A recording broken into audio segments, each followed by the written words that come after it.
Bismillah ar-Rahman ar-Rahim. Alhamdulillah, Alhamdulillah, Rabbil Alameen.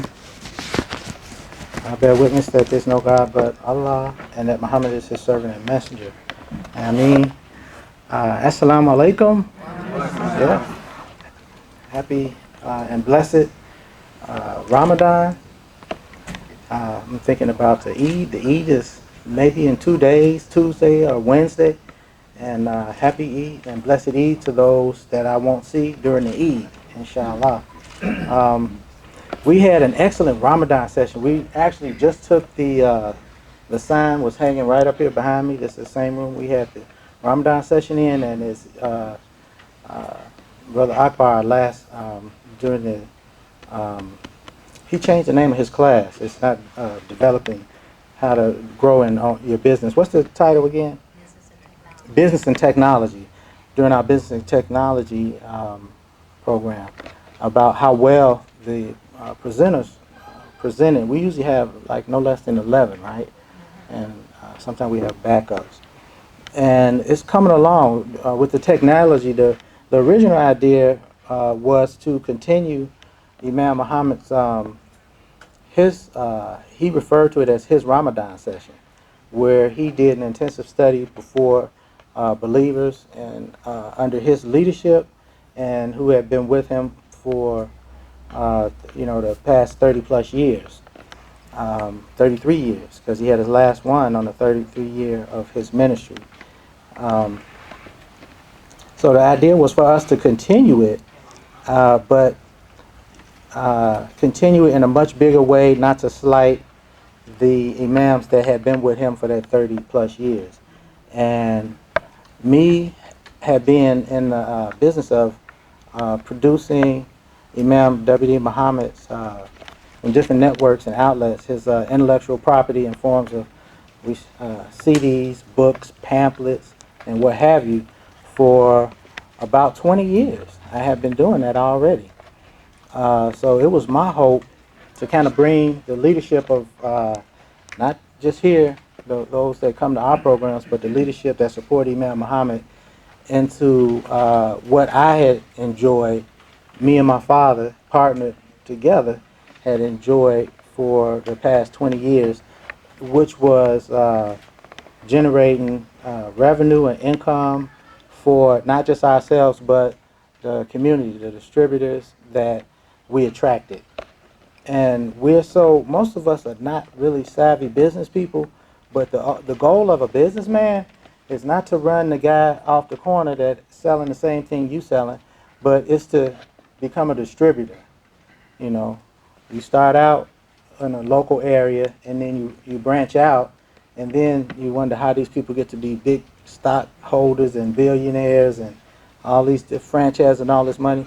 But that's what I did, and I saw my personal income double overnight when I did that. When I started offering 30% because most of the brothers that are around here, they should have been teaching me how to run the business. They were like uncles and grandpas and everything. So I trust them more than I trust myself. So it was real easy for me to say, I'm going to give you $500 worth of this product here, worth of Imam Muhammad's intellectual property in this and that form. You sell it, you give me the money that you owe me, and you keep the rest. And that worked out real fine. It blew me away. And it came out because of, like what Brother Akbar just said, it was because of a need.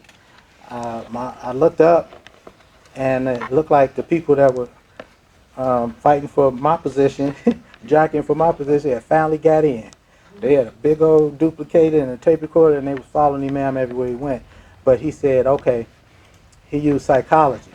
They wanted the in-house stuff, the Juma, the stuff that's exclusive for Muslims. So he said, okay, well, Wallace, you do my public addresses, and I'm going to let them do the Jumas and that. So he did that, and I said, and they selling on site, running the tapes off. They thinking they have an advantage. But because of my faith, and I trust Allah, it looked like I was going to be hit. That never happened. I'm Imam Muhammad's son, and WDM Publications. People look in my direction for him. It's like a business. They say, hey, this the son of the guy that taco stand I used to go to all the time. I heard he passed, he gone. And you're like, who's selling tacos now? I don't know that dude over there. Oh, you his son? Oh man, can you cook like your dad? Yeah, I cook like my dad. Don't forget that. So, um, alhamdulillah, that was my plan, and that was my hopes. Was that the Ramadan session? Imam Muhammad, don't forget, I didn't make this up. Imam Muhammad started putting books out. He said, "I want the Ramadan session. It's not just gonna be me selling tapes to help pay the bills or the overhead or whatever. So you can go home and study and take notes and then go back and teach your communities." Which over the years I saw Imam Muhammad was real disappointed, and a lot of the imams would come and listen to him and take all these notes, and the community's not getting it. So that's one of the reasons you saw so many poor believers getting on planes, spending their money, coming to follow Imam around the country because they didn't feel they were. Some of them felt they were being slighted.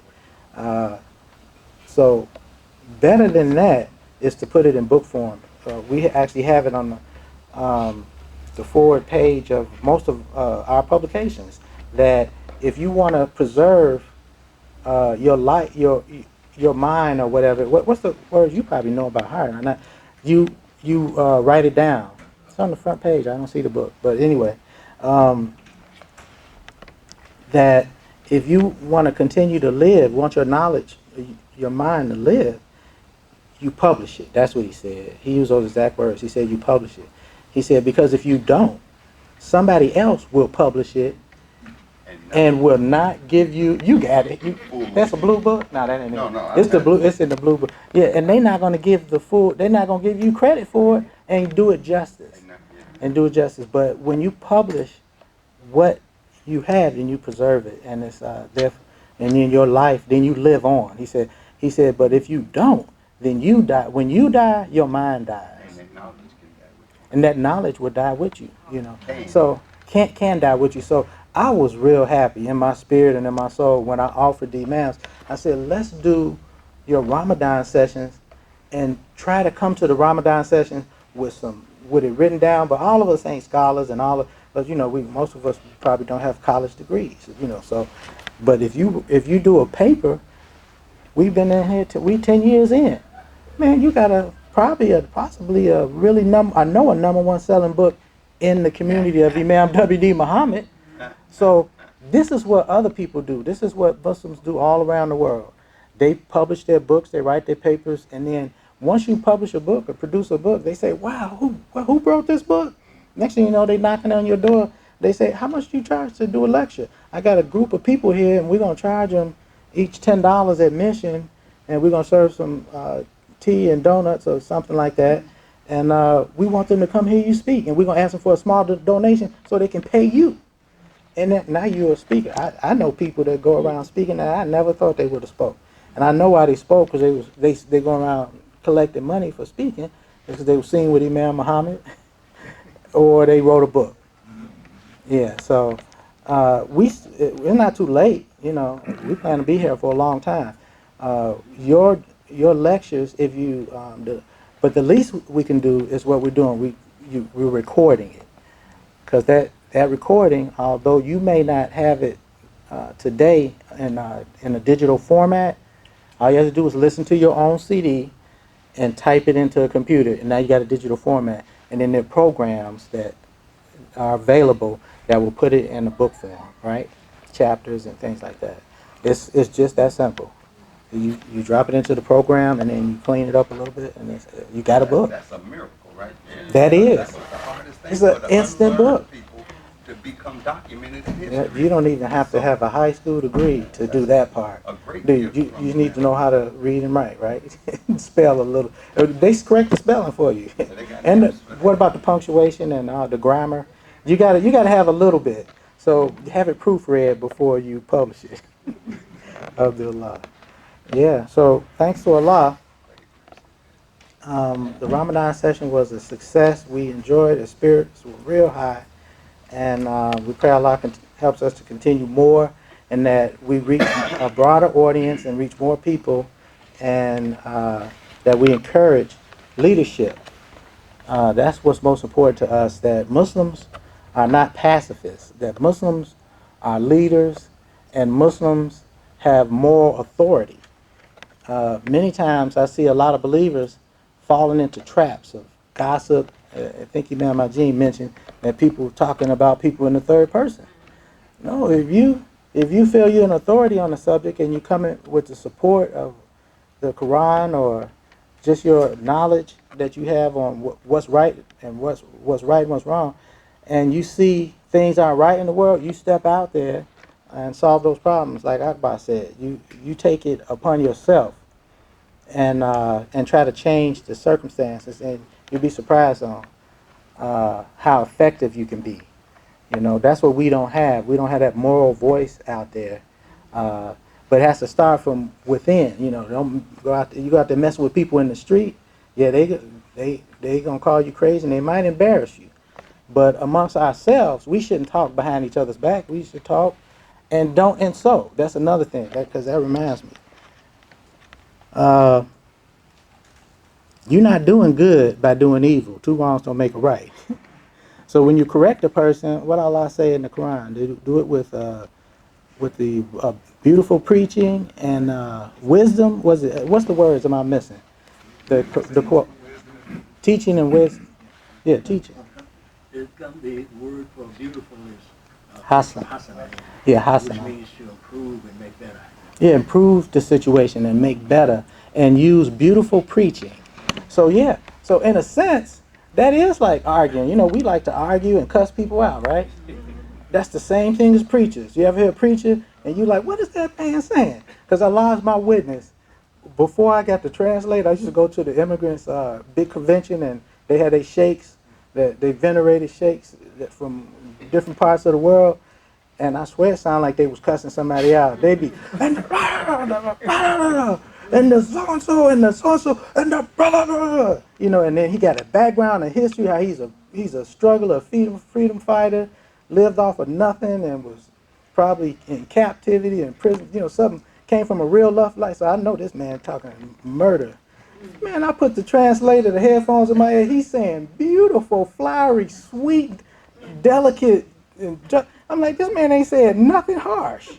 He ain't said nothing harsh. And he was preaching his heart out. I said, wow, did I come home and tell you about that? I said, I lost my witness. I thought he was a madman. But he wasn't saying nothing but love and peace. You thought he was not a hippie. He wasn't that kind of. But it was all peace and love and flowers and gentle kindness and happiness. But people cultures is different.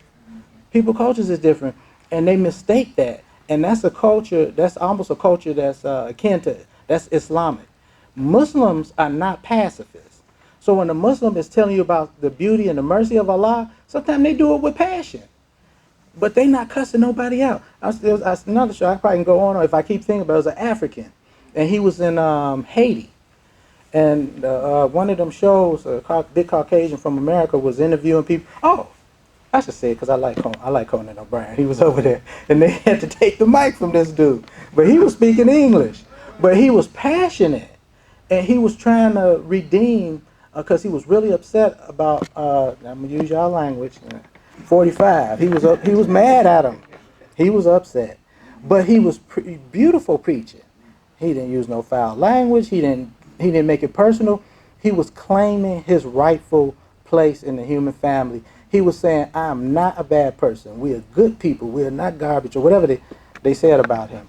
And it was beautiful. But if he was saying that in Arabic, you thought he was trying to start a fight, you know. Yeah, and so it's a lot of times you just don't know. So we can't be the same way. As believers, when we have an opinion on something amongst each other, we should address it. And do like Honorable Elijah Muhammad said, before you open your mouth, think. And you might find a lot of your real issues that weigh heavy burden on your mind and on your heart are just an emotional problem. You might need to change your diet or exercise or something, and your perspective will change immediately. You might just be hungry or tired. Allah's my witness. It's funny because it's real. Most people that have beef with me, I have to ask them, I say, that's why I say, if you got something to say to me, say it to my face. Because I know you ain't got nothing rational, or what do you call it? When it's a correct communication, intelligible. You ain't got nothing intelligible going on with you right now. You just emotional. You're like, why this nigga astaghfirullah, it's Ramadan, Allah forgive me. See, that's how that works. Like, why he up there doing this and that? He just like me. He ain't nothing. You know, no, I ain't nothing. And before Allah, ain't none of us nothing. So I don't know what your problem is. So come on with it.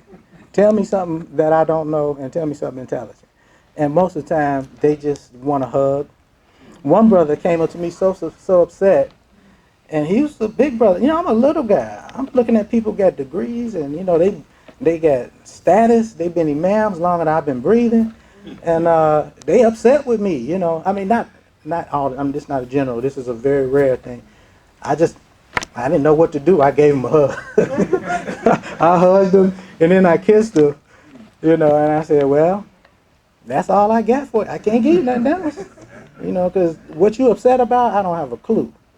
I'm like, why I upset somebody? I don't understand. It's not my intention. But we need to be more proactive when it comes to keeping the peace. And sometimes you might have to, you know, make somebody a little uncomfortable or disturb the peace a little before you can make the peace, you know. Because we can't keep going on the way we're going on. We need to find a middle ground, a way to have unity. And don't be like everybody else and let money be your guide. Most people worship money and don't know nothing about money. Don't even know how to make money, and they mad over some money.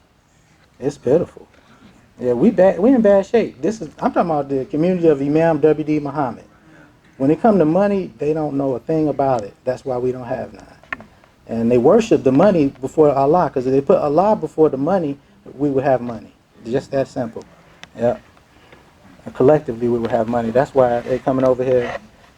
My brother was telling me earlier about Saudi Arabia is getting into the halal, getting everything that y'all put down that Imam Muhammad gave you, and you put it down. Somebody else gonna be giving it to you, and they might move on your corner. And I know ain't now one of y'all, if a halal market moved down the street from you, ain't gonna go there and buy that halal. If they move on my block, I welcome them. They already selling us shoes and clothes and everything else. You know, taxi cabs, cars, or whatever. You know, I will support them. But I wish I had a better choice. Yeah, alhamdulillah. And your own self is always the best choice. Yeah, do for self and kind. Yeah, alhamdulillah. I'm going to let our brother come up here before he get tired, because I know how that can be. I used to be like, why they make me the last person up here? I'm fasting and tired, and I ain't even got my thoughts up here. We should have had him up here first. This is my good brother, Brother Rahim. He's the meat scientist doctor and good taste, good food doctor. This man, he taught me probably everything I know about red meat. Now, my father was a red meat man. He cooked, but he didn't teach me. Yeah, I ate. I should have been asking questions when I was eating. Yeah, he was a good cook too. But this brother, he know how to season some meat and he know how to cook some meat. So I don't know, Imam Elam, you gonna bring him up? I mentioned him. I can't think of a better answer. Well, yeah, I think I just did, because I don't see his resume up here or anything else. But yeah, Brother Rahim. And I attended one of the best workshops in our convention last year. And I believe he's going to share some information with that also. Thank you. Thank you. Assalamu Thank alaikum. you.